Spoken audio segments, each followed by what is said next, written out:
411. We're recording this meeting, so if you haven't had a chance to see it, you'll be able to see it on our website.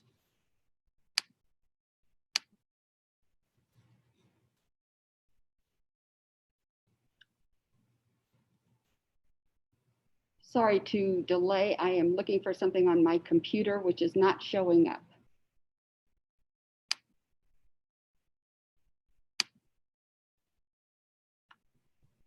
Okay, well, I think we're just going to go ahead and I will do it without my notes. So that's too bad for all of us. Anyway, Vote411 is the online voter support resource that's owned by the National League, by the National League of Women Voters. And the address on the URL is www.vote411.org. I do want to mention that right now the system has gone through an update, and we're in the process of getting those changes in our system uploaded to our system. But right now we're still using the old system. But generally it does, the new system will do what the old system did, but it will do it better. Vote411 is two things. First of all, it's a portal or a door into basic voting information for each state. So that would be, what are the requirements for registering to vote? How can you cast an absentee vote? Basic election information. And generally what Vote411 does is it provides links to the Secretary of State office and links to the appropriate sections in that website. The part that we're most concerned about and that we're going to be talking about today is the online voter guide. And the best way to get there is to use the URL vote411.org/ballot. That's a much better way to get into this system. And what the online voter guide does is it provides a sample ballot for a voter based on the voter's address. So the voter enters their address, and the ballot that comes up, the ballot information that comes up will be exactly what that voter will see on election day. If you know, I live in Kansas City, I won't see who's running for mayor in Raytown. And people in Raytown won't be seeing what I'm going to vote on in Kansas City. In addition to basic ballot information, Vote411 also gives candidates an opportunity to give information on their background and qualifications and priorities. And we'll get into that a little bit later. We also have tried in the past to identify important ballot issues and then solicit arguments that either support or oppose a particular ballot issue so that voters have a little bit better idea of what they're voting on.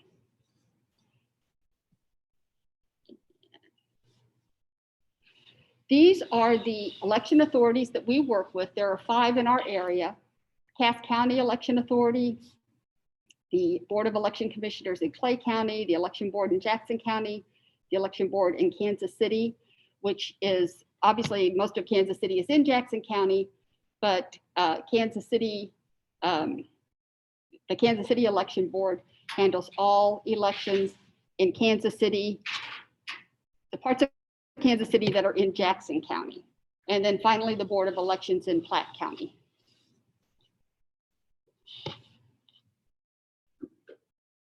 These are the elections that we handle. The first election generally in any year is the local elections in April. And that's when cities elect their city council and their other executive offices and mayor. School districts are electing school board members. Special districts like water and road districts are electing commissioners or board members.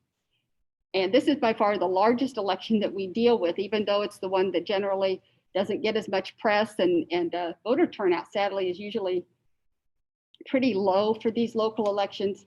There's a lot going on all over our 4-county area.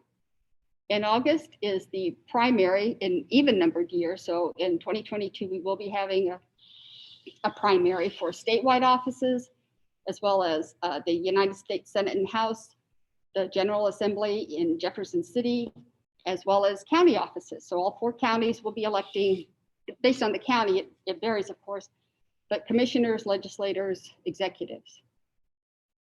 And then, of course, in November, there's a general election in the even numbered years where the winners from the primary are voted into office. On odd numbered years, which we just went through 2021, very little goes on in August and November. There might be a few ballot questions that a school district or a city wants to get on the ballot. But generally not much goes on.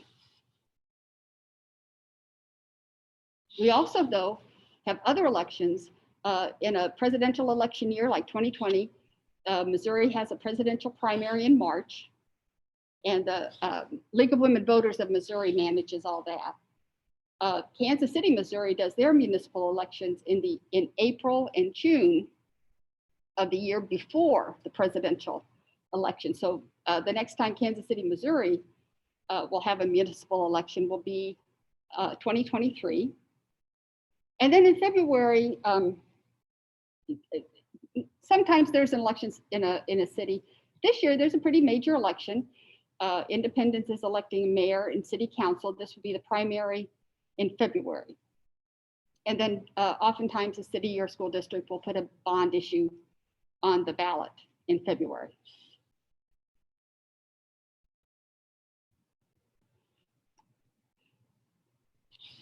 So generally, this is what we do to set up Vote 411. We, first of all, we need to gather information from the local election authorities, the election boards, city clerk, school board secretary, secretary of state's office, and that depends on what kind of an election it is.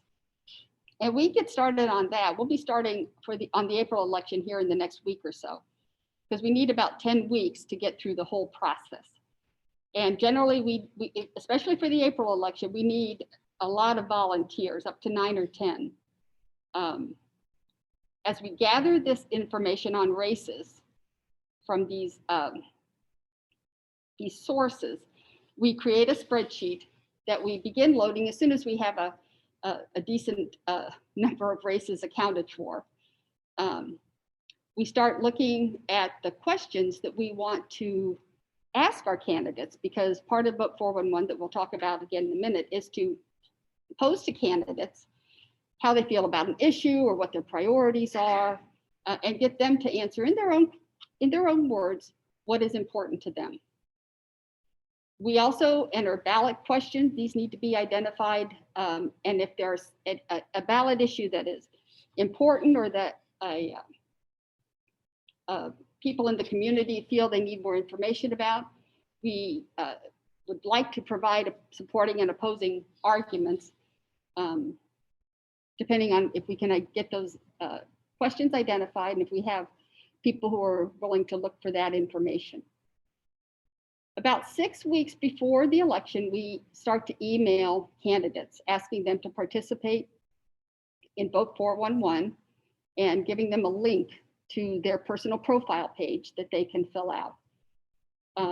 We give them a couple weeks, we send a couple reminders, and then about a month before the election, we start calling candidates who have not responded, or candidates for whom we still haven't found an email address. Sometimes we just need to get a good email address we can use. About 3 weeks before the election, we test, and we generally need 4 to 6 people, depending on how big the election is. We try to do a soft launch about the same time as soon as the testing is done, just to kind of get a feel for if we made any mistakes that we simply did not identify in testing. We publish about 2 weeks before the election, and then the day after the election, we unpublish. So everything disappears the day after the election.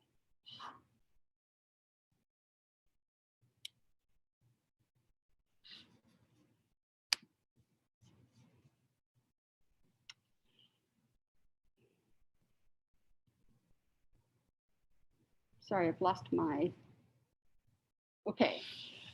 Wanted to talk a little bit about just some basic information that Vote 411 holds. And this is information that we have loaded or National has loaded but we don't need to reload every election. So it's kind of there. We might need to update a little bit. We might need to review stuff, but we don't need to start from scratch. Vote411 provides what they call biographical fields. And these are these are the fields that the candidate can fill out about, what's their job, what education do they have, what's their degree, and if they have a degree, did they hold an office in the past, are they the incumbent? They have an opportunity to have a space where they can put in their Facebook page or a website or Twitter or YouTube video. So just information, just fields where the candidate can provide information to the voters. The race questions, which I alluded to before, we generally ask 2 or 3 questions. Right now, they're pretty general, like what are your 3 priorities and what are your qualifications? But we plan to look at those a little more carefully for this election coming up. Email templates are set up. We have emails to initially send the invitation to participate. We have a couple reminder emails. We have a bulk email. Again, these need to be reviewed and updated with maybe new dates or something like that, but we don't need to start from scratch every election and create a new email. The parties are identified by Vote411. These are generally the parties that we see in Missouri, and for every election, we don't necessarily see all these parties, but Republicans, Democrats, Green, Constitution, Libertarians, independents from time to time, and then no party. And all these local elections in April are nonpartisan. So there are no Republicans and Democrats running. Everybody runs as with no party. And then race categories, which are simply used to sort the races for Vote411. And that generally goes in order of importance. So if it's a presidential election, the president's first, US Senate would be after that, Congress would be after that, and then statewide, and then all the way down to road districts.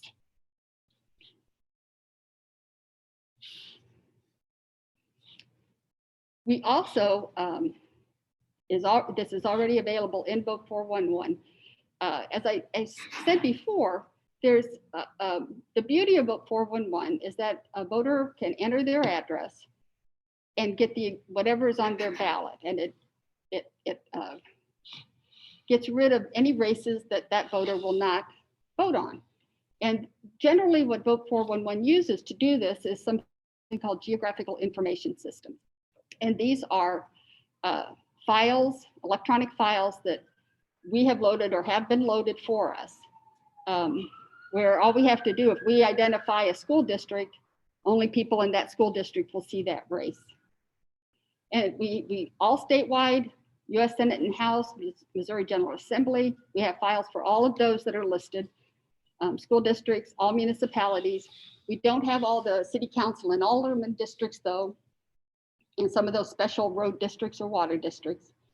And we generally can get, if some are available, we generally go through the county or city government. MARC, Mid-America Research Council, has been a wonderful resource for us, giving us GIS files. But those are pretty much set up. If there are no GIS files, then we have set up what we call manual districts. And that's where when a voter, let's say in maybe a small city in Platte County logs on, and we don't have a way of knowing whether they're in Alderman District 1 or Alderman Ward 1 or 2. And so they might get a question that says, if you live north of 3rd Street, you reside in Ward 1. If you live south of 3rd Street, you reside in Ward 2. And then the voter must identify that ward. And that's the only way Vote411 knows. So these we do have to set up on our own.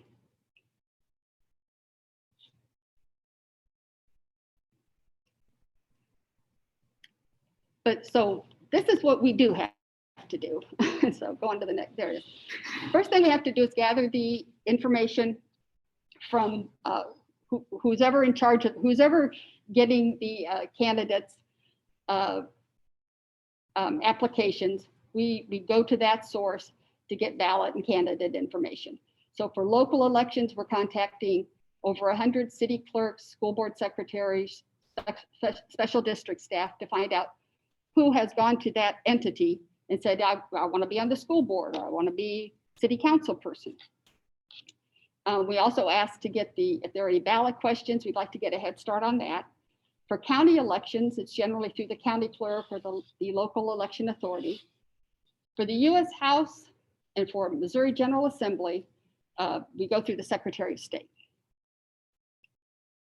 And what we're looking for are the races and the candidates running for office, their party affiliation, their contact information, and specifically we need a personal, a business, or a campaign email address or a phone number. If a candidate is an incumbent, we cannot contact them through their official email address because that would be considered campaigning, and that's I think against the law for officials. They need to, any part of campaigning needs to be done outside of their office environment. And then we also, again, try to get the ballot questions that are coming up.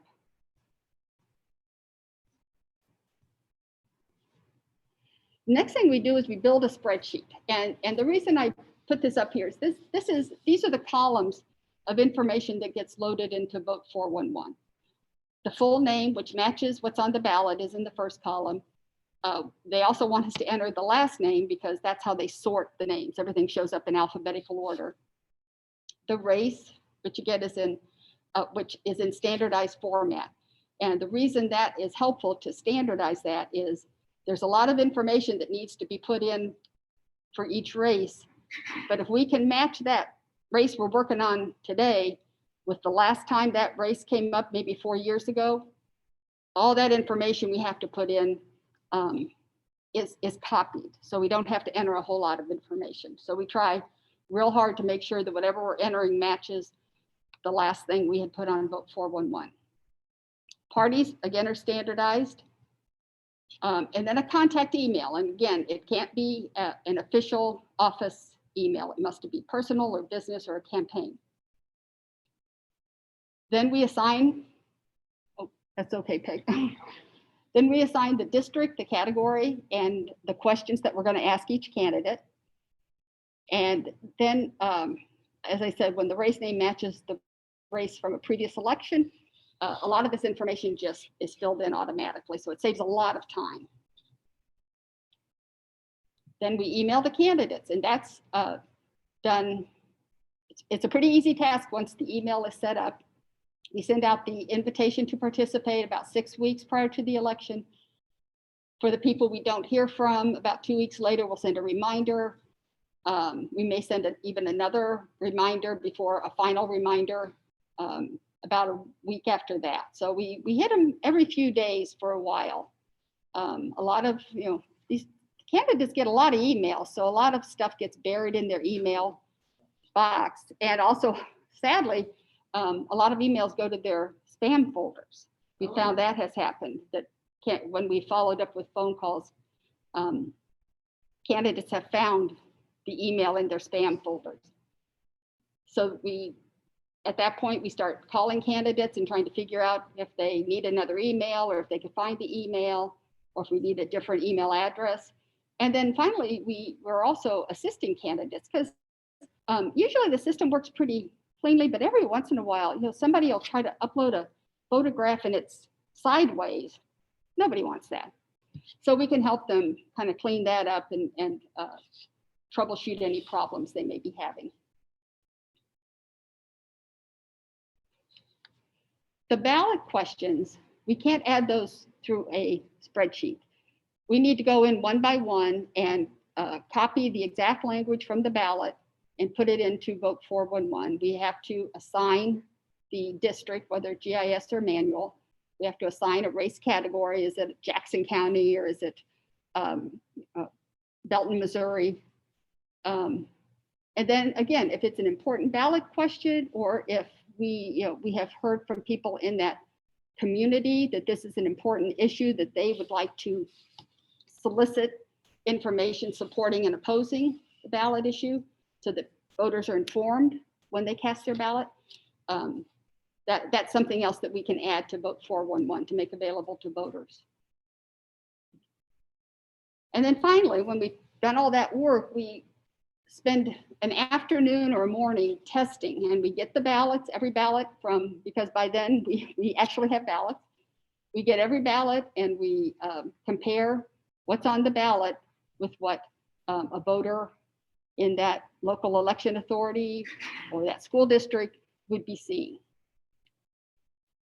One little, and this is kind of a nit, but it's really important. We also, before we can publish, we need to let the National League of Women Voters know, because they do something. Before we can publish, we have to do that. And I think it's to keep things in a correct order.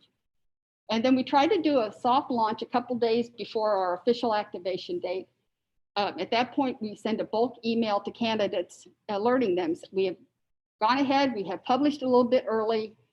Let your family and friends know that this is up and running. If you see any problems, let us know. Sometimes that will encourage a candidate who has not responded to go ahead and respond once they find out that it's up and running and they can kind of see what other candidates have done. We also alert our members, our league members, to let them know that it's active. So they can check it out, if there's a problem, they can let us know. And then lastly, everything I've been talking about is online. So you have to have a computer to use it or have access to a computer. But every 2 years for the general election in November, we also produce a, oh, I'm sorry, yes.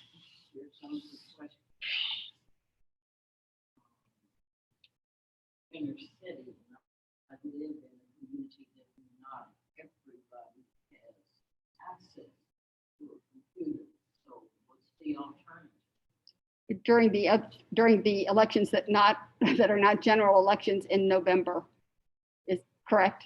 Or to getting any of this information. Now that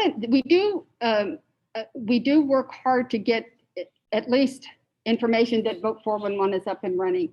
And we generally do that. We have a community partner list, which has been growing over the years, but it includes libraries in Kansas City, Mid-Continent libraries, Cass County libraries, community centers, YMCAs. Help me, Peg. Link is a good one. Link, yeah, Link has been a wonderful partner to us. Retirement centers. We also rely on our members to take these little cards or bigger flyers and put them in businesses in their community. We also distribute to local union offices, health centers. We have we were able to give, I know, printed voter guides to Swope Health, Samuel Rogers, and I think there was another one, FE, the Full Employment Council. So these are all members of our partner. Well, it's an internal list, yes. Because we're building, and then it's a work paper, I think is what it is, yeah. But that's generally what we're talking about. And schools and universities too. And if you have other groups, then just email us and tell us who we might include in that. And I came over here because you've got your Zoom on and I don't. But I think one of the questions you were kind of alluding to is what happens with a large population that doesn't have access to the internet, right? Yeah. How do they get this information? Well, outside of the November election, we don't publish something in writing to somebody in print. But what we do is we email people, and we are going to attempt, and with the independence one, that might be a good trial for us, Pat, to see if we can do a download of a guide that we might be able to put in a PDF and email it to people. And that might be a way that then organizations could print those out on their own. Mhm. But to answer your question, we do not put anything in print other than the November election every 2 years, right? Correct. Yeah. Okay, so let me go back over this. So if they don't have access to the internet, then they can go to healthcare facilities, schools that are in the area, their clergy. Sure, yeah. What else? We Because use those the, places have computers. yeah. Libraries. So when we email the Kansas City Public Library, we include a flyer that they can then post, and the libraries have been wonderful partners. So anybody coming into the library then, if they wanted to use it, they could use the library computers. And I don't think we have information on how, for example, churches, but we email, we let churches know they're a part of our distribution list too. Not every church, of course, but the ones who we have partnered with in the past, and then we add if we get a new name. Yeah, we don't know. Yeah, do they make computers available for people in their community that they can use once they know Vote 411 is up or not? We kind of rely. Yeah, I guess we kind of rely on our partners to figure out how to make that accessible. Or community centers, because I'm connected to a community center in my immediate neighborhood. Mhm. Are they on that list? Yes, they are.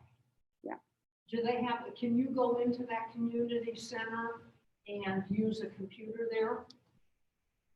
I know that there's a computer there, Yeah. but I don't know as far as letting the public on would be, That might be- something that they would do right away, because they've got, a lot of sensitive data, Mhm. and you don't know that person, but I can definitely ask my community resource center. Mhm. But certainly the libraries, anybody can walk into this library and use their And get their computers. information. Yeah.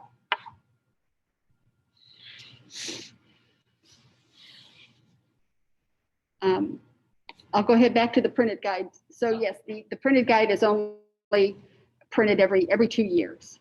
In the past, we have done between 10 and 12,000 guides. We did, I think, 12,000 guides in 2020 during a pandemic, which and no one was more surprised than I was that there would be a place for 12,000 guides, but there were. And these are some of the examples of the people that we delivered guides to, and that our distribution partner list grew a lot in 2020. And so these are the types of organizations that now we can contact for the online guides for the next few elections, to let them know that Vote 411 is up and running. We also, could you go back, Peg? Oh, sorry.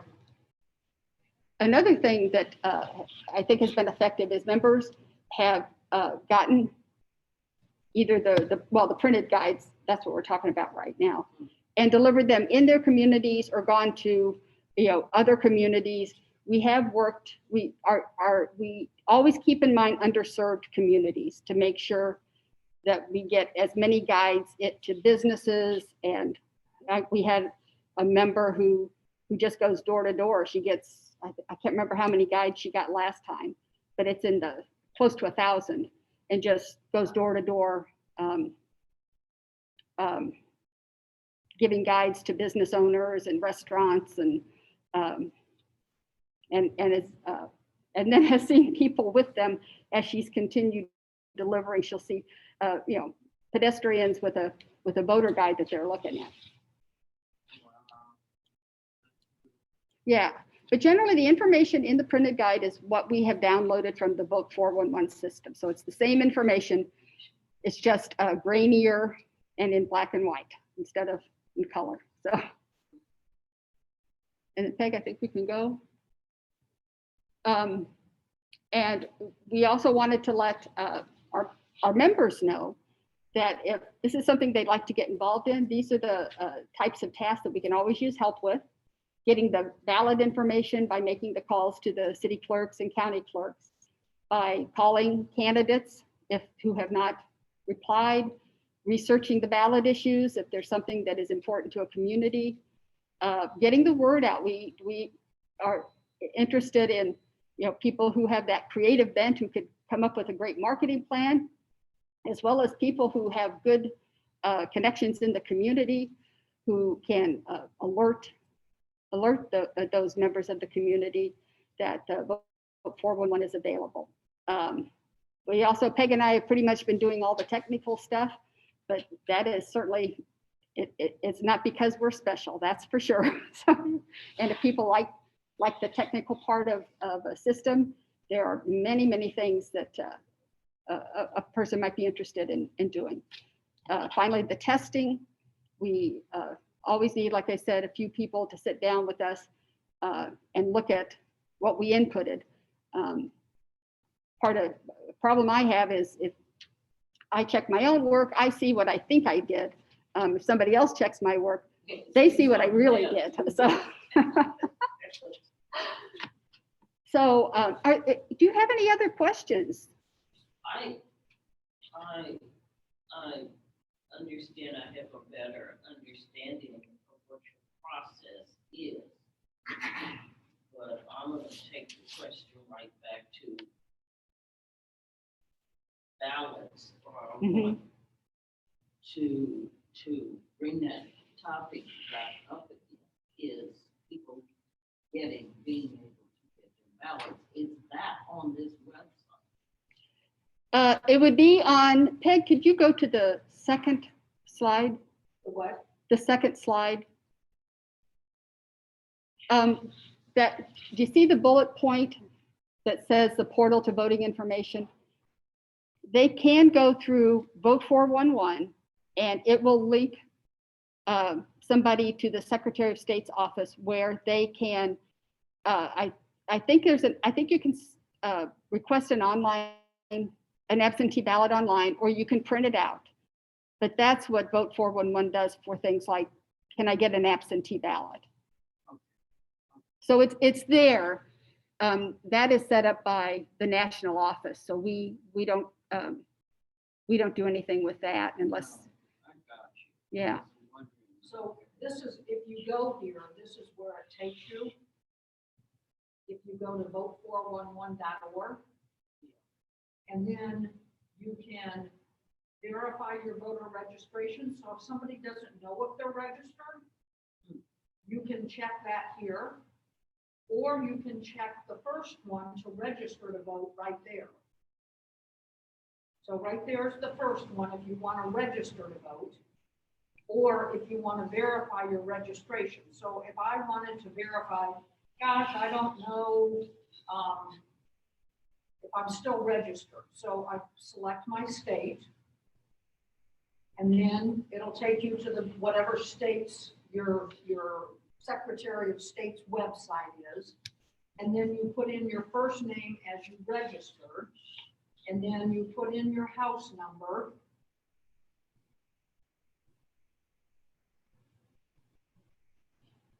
And then I believe it's mandatory to put in your birthday because it verifies certain information.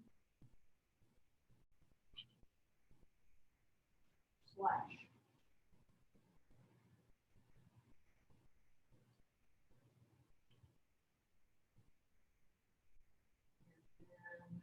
It wants to know what county you're in. And then I'm not with that. And then you submit it. And then it says, yes, Margaret is registered at that address. And for some reason, if you're not, it would say that you're not registered. And I don't know if it would take you to, hey, go register. But yeah, that was going to be my next question. Right, but if you're not, go back to that same page, that Vote 411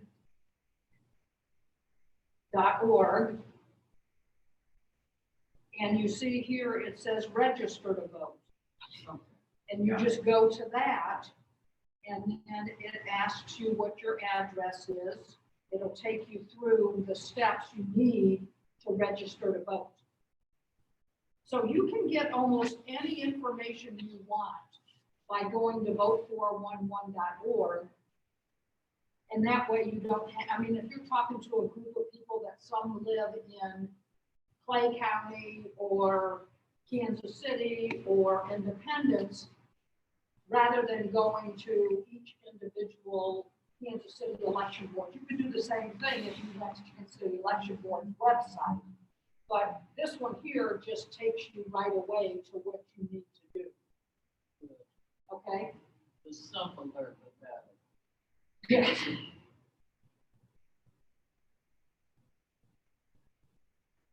that help, Pat? Yeah. Is that great? Yeah. And again, Vote 411 pretty much just takes you to the Secretary of State's office. And when Peg was on the Secretary of State's office, there are also menus of, and I think absentee voting or how to vote absentee is part of that menu. And what I can't remember though is if you can apply for an absentee ballot online, or if you can just print the form and then you have to send it in. I just can't remember.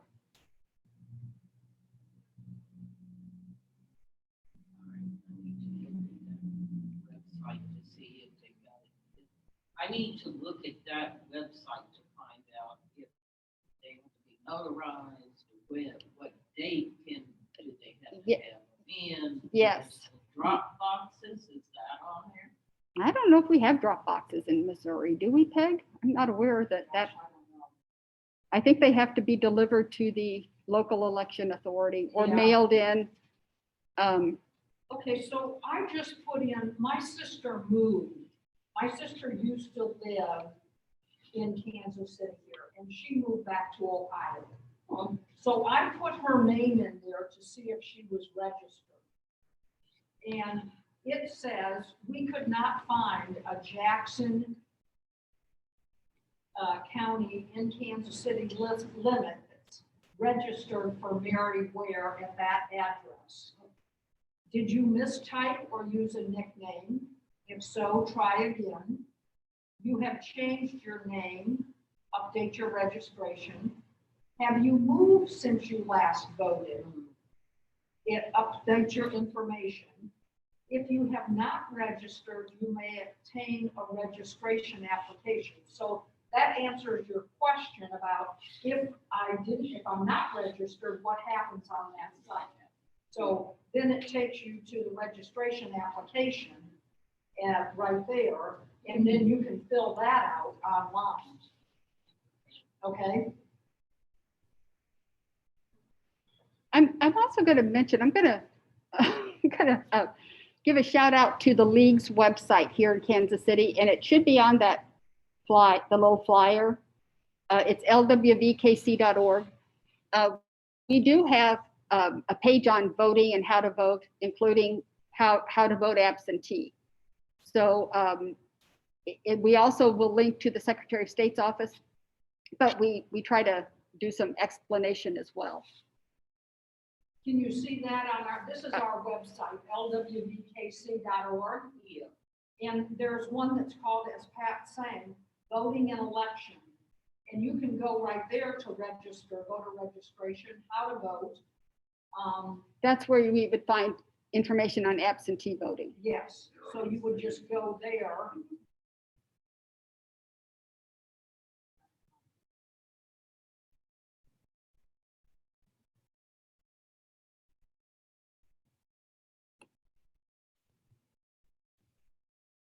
You see where the absentee stuff is? It's under how to vote. I'm sorry? How to vote. It's so go back up to voting and elections, how to Oh, vote. how to vote. Yes. Okay. And then it says in person or absentee voting. And this tells you how to go about getting an absentee voting and how you do it in person. If also you know someone that maybe is incapacitated and can't get out, And I don't know all the requirements for that, but say for instance, my grandmother's like 100, and she's 100. And, you know, it's just too hard for her to get out. She could request a permanent absentee ballot that would be sent to her so that she doesn't have to get out.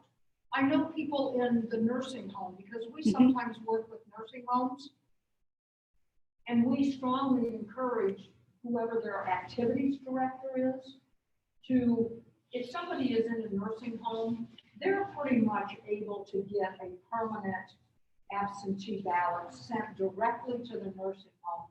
They don't have to get out and vote. They could just have the ballot sent to them on a regular basis.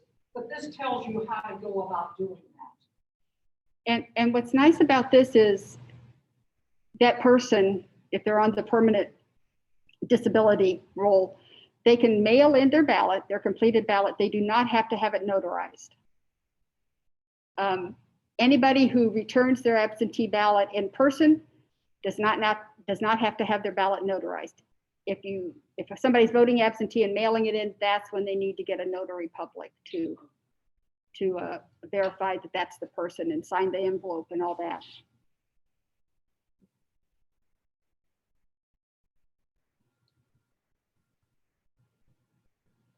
All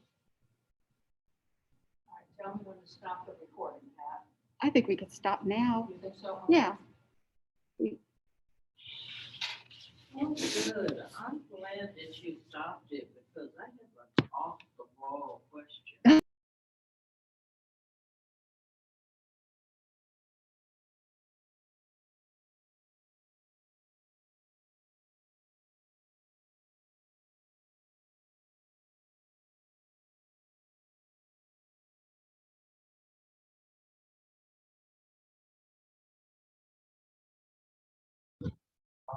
The last that I heard, that they were talking about kicking him out because of his behavior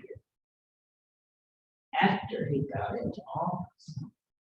And I'm like, how the heck did this dude get in to begin with?